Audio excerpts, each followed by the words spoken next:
thing we're forgetting, and I advocated this last time, and it may not get a lot of votes, but we're forgetting our brothers and sisters that are Indigenous. And I thought this would be an ideal place for a sweat lodge. I've approached Thurma during the last public consultation.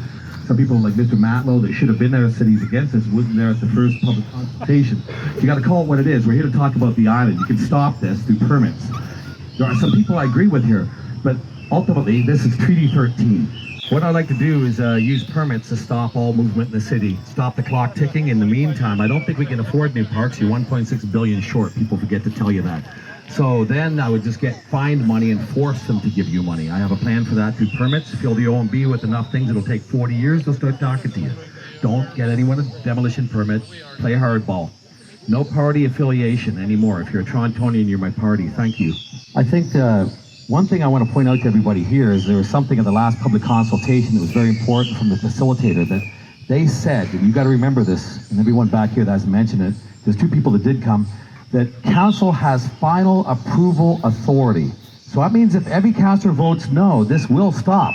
So you have to go to your councillors now and ask them to stop it now so that any one of us can enact a plan with you later. That's what would have happened if some of these people like Mr. Matlow had been at the consultation. He's made the most noise about us being against it, but you weren't there. Other people were on council, you know, come on. Now it's the flavor of the day. I've been on this from day one.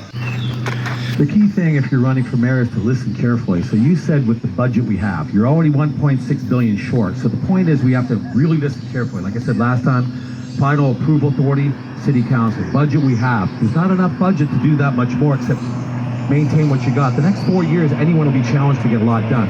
But what I'd like to do, for example, for bikes is use hydro corridors to build bike highways where they don't interface with walking traffic and streets. If you've been to Europe, you'll see they do stuff like that. I've traveled the world and I've been in situations that will make the logistics will make your head spin. And I can solve that. People that are career politicians are inside. I'm outside intelligence. You know, what's going to happen here is that we're going to talk about our credentials, and I don't agree that we separate elected from non-elected, but that's beside the point, because fair is fair, neutral is neutral, and 30 seconds is 30 seconds. We got to watch the facts, the details.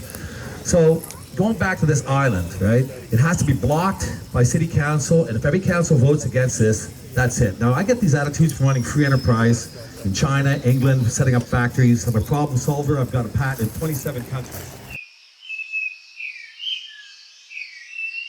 If you vote for Darren, they're not building it. Indigenous now, because you don't seem to know where these people consulted. Any Indigenous consulted? Were you aware of any of that when you're in council or since then? Because you're pretty silent about that.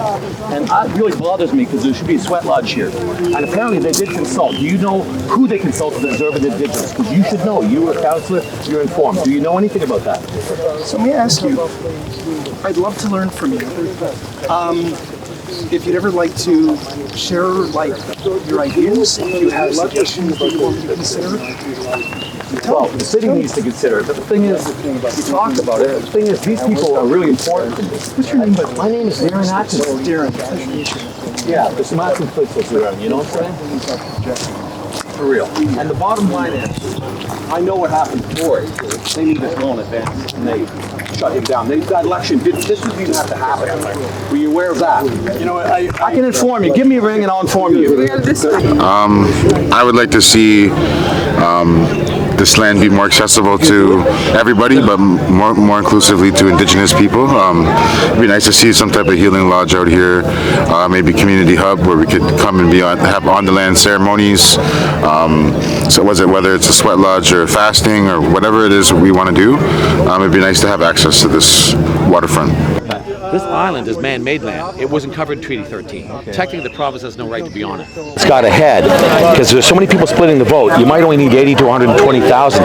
I would throw my vote with someone and 10 other people if I was going to oppose someone like her, because she's completely under control of the province. Let's do it. You actually brought some very solid points to this debate. Appreciate it. Well, I think you have a lot of experience with the machinery to get through to the people, which is important, which I don't have.